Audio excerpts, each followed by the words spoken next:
বিজেপিয়ে আমাৰ দাবী পূৰণ কৰক, অন্যথা 2021-ত বাঙালীৰ ভোট আশা নকৰিব।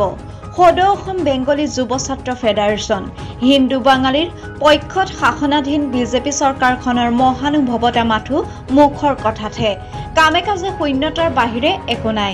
এই কথা স্পষ্ট কৰি দিলে সদৌ অসম বেংগলী যুৱ ছাত্ৰ ফেডাৰেশ্যনে।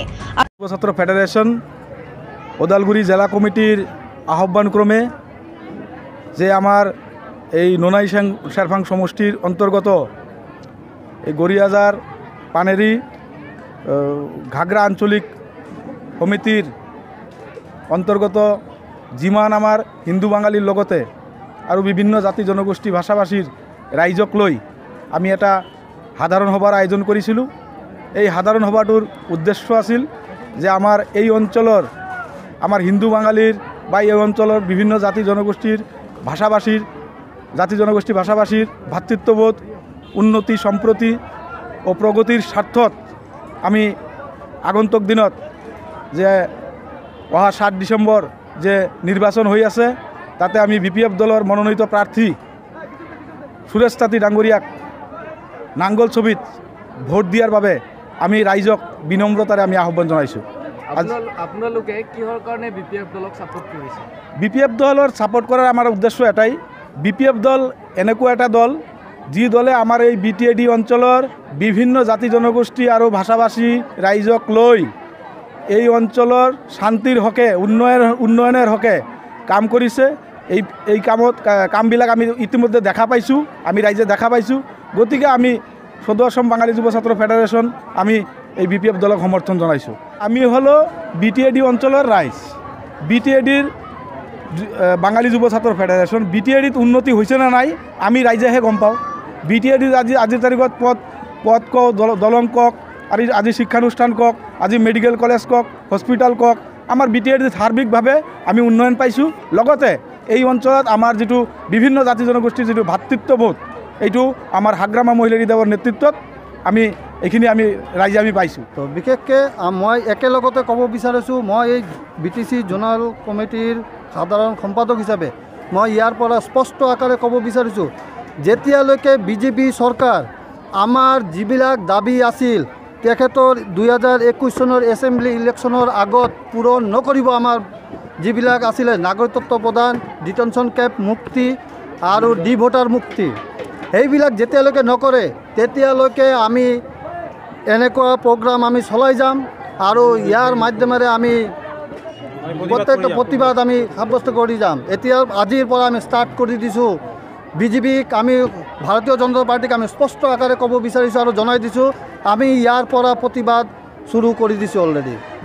আমি বিজেপিক তেতিয়াই ছাপোৰ্ট কৰিব পাৰিম যেতিয়া আগত ইহঁতে দিব, আগত তেখেতে আমাক দিব, তাৰপিছত আমি দিম। আমি এতিয়া আৰু ফুটবল হৈ নেখেলোঁ। ইমান দিন আমি সদায় আগৰ পৰা কৈ আছোঁ আমাৰ বাঙালী জাতি হৈছে শান্তিপ্ৰিয় জাতি, কিন্তু তেখেতে আজিলৈকে আমাৰ কাম কৰা নাই আৰু সেইকাৰণে আমি এতিয়া অশান্তত বসবাস কৰি আছোঁ। তেখেতেই আমাক অশান্তিত এইবিলাক পৰিস্থিতি কৰিবৰ কাৰণে তেখেতে বাধ্যতা কৰিছে, সেই বুলিয়ে মোৰ বক্তব্য।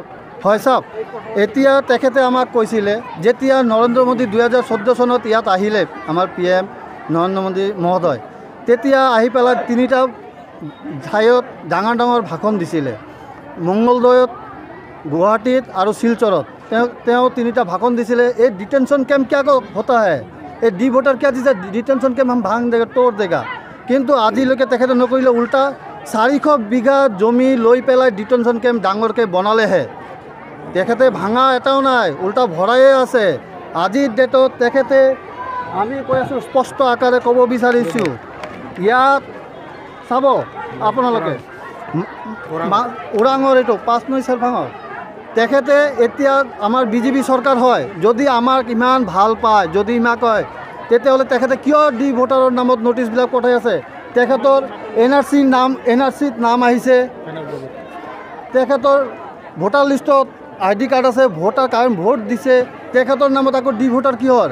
তো সেইকাৰণে কৈছোঁ, আজি এতিয়াৰ পৰাই কৈ আছোঁ, আমি বিজেপিক প্ৰতাৰণা কৰিছোঁ, বিজেপিক আমি কেতিয়াও আকুলিয়া লনও। এতিয়া একেবাৰে এইটো কথা আমাৰ খাটাং।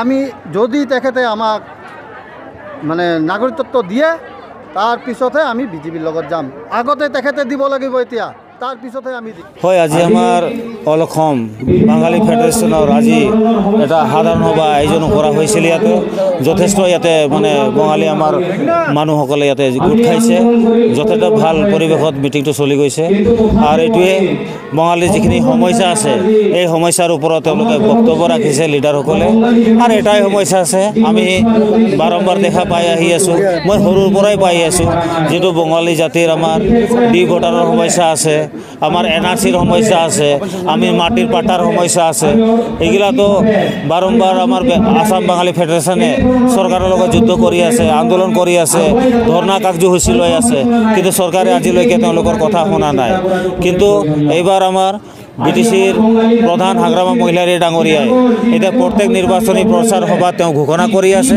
যোনটো আমাৰ বঙালীৰ সমস্যা হওক আদিবাসীৰ সমস্যা হওক আমাৰ মুছলমানৰ সমস্যা হওক বা আমাৰ গোৰ্খাসকলৰ সমস্যা হওক যোনটো NRC হওক বা আমাৰ ডি ভোটাৰ হওক বা আমাৰ মাটি বাৰীৰ ক্ষেত্ৰত যি সমস্যা আছে এইটো আমি এইবাৰ চৰকাৰ গঠন কৰাৰ লগে লগে এই সমস্যাকেইটা আমি মানে পোনপটীয়াভাৱে আমি সমাধান কৰিম আৰু যোৱাকালি মই আমাৰ চিফ ছাৰে টাৰ্গেট দিছে যেহেতু আমাৰ ডিচেম্বৰতে ৰিজাল্ট হ'ব ডিচেম্বৰতে চৰকাৰ গঠন হৈ যাব তো জানুৱাৰী আৰু ফেব্ৰুৱাৰীৰ ভিতৰত মুঠতে আমাৰ বিধানসভা নিৰ্বাচনৰ আগমুহূৰ্তত আমি মাটি বাৰীৰ যিখিনি পাট্টাটো মোটামুটি 50% ওপৰত আমি বিতৰণ কৰি দিম যোৱাকালিৰ এইটো মেছেজ আমাৰ আছে খুব আমাকো ভাল লাগিছে মই এজন আদিবাসী সম্প্ৰদায়ৰ পৰা আজি ৰাজনীতিত ভৰি দিছোঁ মই যদি নিজৰ জাতি জনগোষ্ঠীৰ মানুহক যদি হাতে দি ম্যাদী পাট্টা আমি দিব পাৰিম তো মোৰ নিচিনা মানে ভাগ্যৱান আৰু কোন হ'ব তো ধন্যবাদ দিছোঁ মই হাগ্ৰামা মহিলাৰী ডাঙৰীয়াক আজি এই সভাৰ যোগেদি সকলো মোৰ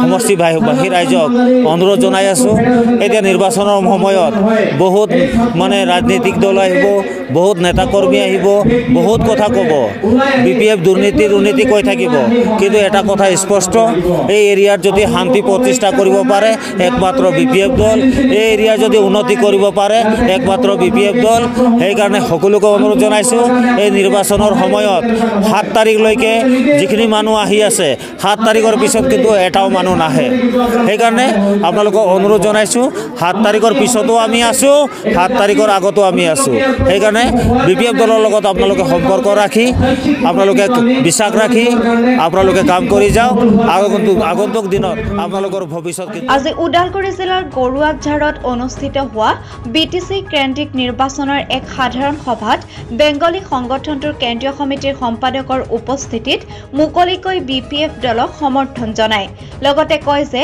বিগত 17 বছৰ ধৰি হাগ্ৰামা মহিলাৰীৰ নেতৃত্বাধীন BPF দলে BTCৰ যথেষ্ট উন্নয়ন কৰিবলৈ সক্ষম হৈছে ইয়াৰ লগতে বিজেপি দলক কটাক্ষ কৰি কয় যে বিজেপি হল ডি ভোটাৰৰ নামত হাৰাশাস্তি কৰা এটা দল যিয়ে নেকি বেংগলী লোকসকলৰ ন্যায্য দাবীসমূহ পূৰণ কৰাৰ ক্ষেত্ৰত বিফল হৈছে উক্ত অনুষ্ঠানত বেংগলী জনগোষ্ঠীয় লোকসকলৰ পৰম্পৰাগত সাজপাৰ পৰিহিত লোকনৃত্যৰ পৰিৱেশন কৰা হয় অনুষ্ঠানটোত উপস্থিত থাকে 33 নং 9 চেৰফাং সমষ্টিৰ BPFৰ প্ৰাৰ্থী সুৰেশ তান্তি সাংবাদিকৰ প্ৰশ্নত সুৰেশ তান্তিয়ে কয় যে বাঙালী লোকসকলে BTCৰ উন্নয়ন দেখিছে সেইবাবে BPFক মুকলিকৈ সমৰ্থন কৰিছে ফেৰকাৰ পৰা তীৰ্থ শৰ্মা ৰিপৰ্ট অপৰূপা টিভি সংবাদ জগতৰ ভিৰৰ মাজতো একক সুকীয়া আৰু পৃথক পৰিচয় বিচাৰি এক অনন্য সংযোজন অপৰূপা টিভি আছামিজ নিউজ সহস্ৰ দৰ্শকৰ আপোন হৈ উঠা অপৰূপা টিভি আছামিজ নিউজে এতিয়া দৰ্শকৰ মাজত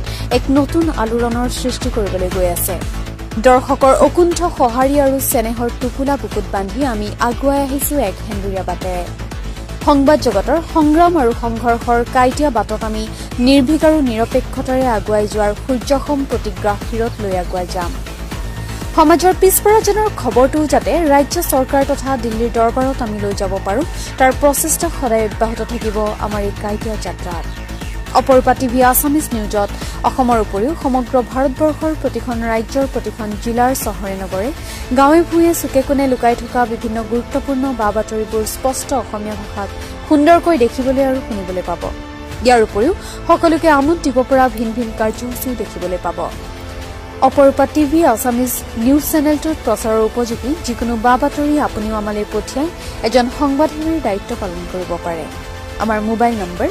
9085365562 এই চেনেলটো আপুনি মোবাইলত সদায় সকলোৰে আগত পাবলৈ অপৰূপা টিভি আছামিজ নিউজৰ ফেচবুক পেজত গৈ লাইক আৰু ফলোইঙত ক্লিক কৰক আৰু যদি ইউটিউব চেনেলত চাব বিচাৰিছে তেন্তে অপৰূপা টিভি আছামিজ নিউজত গৈ লাইক কৰি বেল আইকনটো বজাই দিয়ক।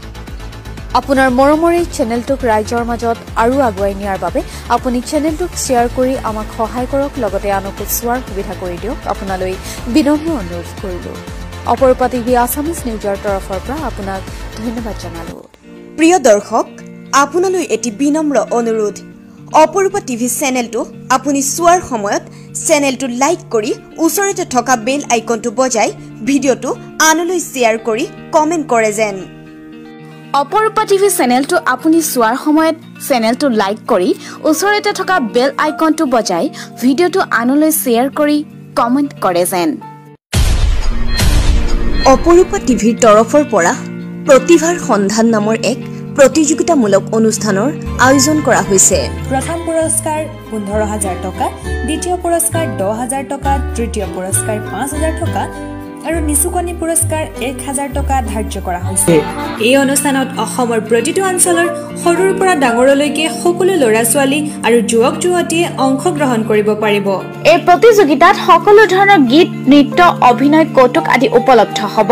প্ৰতিযোগীসকলে অনলাইন মিউজিকত গীত গালে গ্ৰহণ কৰা নহ'ব। প্ৰতিযোগীসকলে নিজাকৈ ভিডিঅ' বনাই অপূৰ্বা টিভিৰ হোৱাটছএপ নম্বৰ 8638222515ত প্ৰেৰণ কৰিব লাগিব। প্ৰচাৰৰ উপযোগী ভিডিঅ' অপূৰ্বা টিভিত প্ৰচাৰ কৰে। প্ৰতিযোগিতাখনৰ ফলাফল অপৰূপা টিভিৰ বিচাৰক মণ্ডলীয়ে ঘোষণা কৰিব। বিচাৰক মণ্ডলীৰ সিদ্ধান্তই চূড়ান্ত সিদ্ধান্ত বুলি বিবেচনা কৰা হ'ব। প্ৰতিযোগিতাৰ ফলাফল 1 জানুৱাৰী 2021ত ঘোষণা কৰা হ'ব। এই প্ৰতিযোগিতাত যদি আপুনি বা অইন কোনোবাই অংশগ্ৰহণ কৰিব বিচাৰে তেন্তে আজিয়ে প্ৰস্তুতি আৰম্ভ কৰিব পাৰে আৰু অপৰূপা টিভিৰ হোৱাটছআপ নম্বৰ 8638222515ত ভিডিঅ' প্ৰেৰণ কৰি লাভ কৰক অপৰূপা টিভিৰ পুৰস্কাৰ। 8638222515ত ভিডিঅ' প্ৰেৰণ কৰি লাভ কৰক অপৰূপা টিভিৰ পুৰস্কাৰ। অপৰূপা টিভিৰ হোৱাটছএপ নম্বৰ 8638222515ত ভিডিঅ' প্ৰেৰণ কৰি লাভ কৰক অপৰূপা টিভিৰ পুৰস্কাৰ। অপৰূপা টিভিৰ হোৱাটছআপ নম্বৰ 8638222515ত ভিডিঅ' প্ৰেৰণ কৰি লাভ কৰক অপৰূপা টিভিৰ পুৰস্কাৰ। 8638222515ত ভিডিঅ' প্ৰেৰণ কৰি লাভ কৰক অপৰূপা টিভিৰ পুৰস্কাৰ।